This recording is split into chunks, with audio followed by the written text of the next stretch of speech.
Hi, I'm Dave Fisher, editor of the North Coast Citizen, and I'm here with Linda Kozlowski today talking about the Emergency Volunteer Corps and upcoming Emergency Preparedness Fair. Great. And Linda, first of all, tell us a little bit about the Emergency Volunteer Corps, when it was formed, why, and kind of update us on where it stands today. Okay. Well, the Emergency Volunteer Corps was started in 2008. It was started after our major hurricane-force storms that occurred in December of 2007.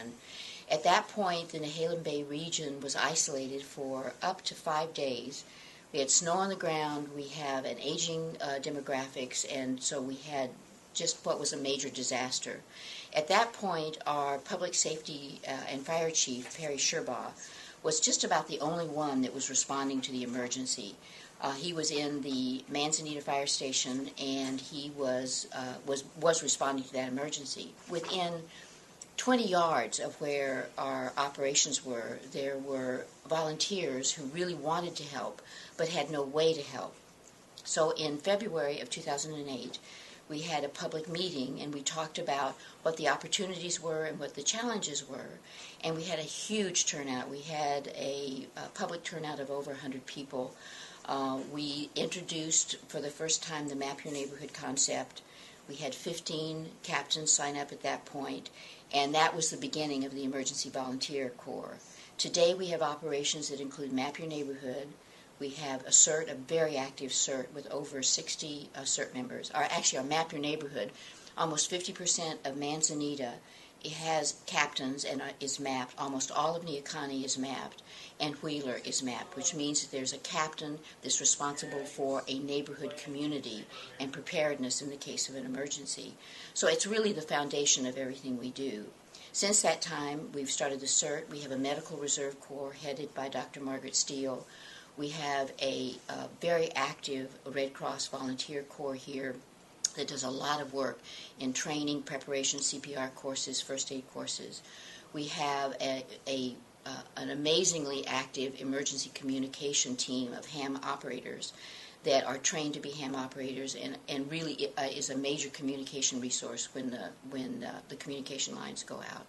We have a disaster after the disaster team that works on what we will do after a disaster and begins to prepare the community for what will happen after a disaster. And then we have a community events individual who works very closely in terms of getting the message out and making sure everybody has that message. And this disaster fair is part of that communication strategy. Wow. You've come a long way in obviously 3 years. I guess my question is, this is the third disaster preparedness fair you've had. That's correct.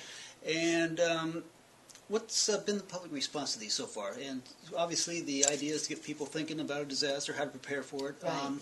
What's the response been, and tell us a little bit about that. Well, it's been amazing.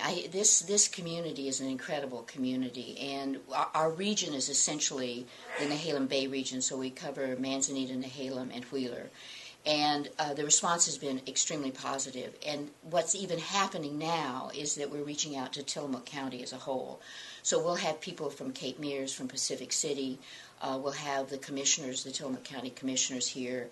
We'll have Gordon McCraw, who's the Emergency Management Director here. So we'll have a pretty broad representation. Our expectations, even though it's the Easter weekend, is that we're hoping to get between 150 and 200 people here.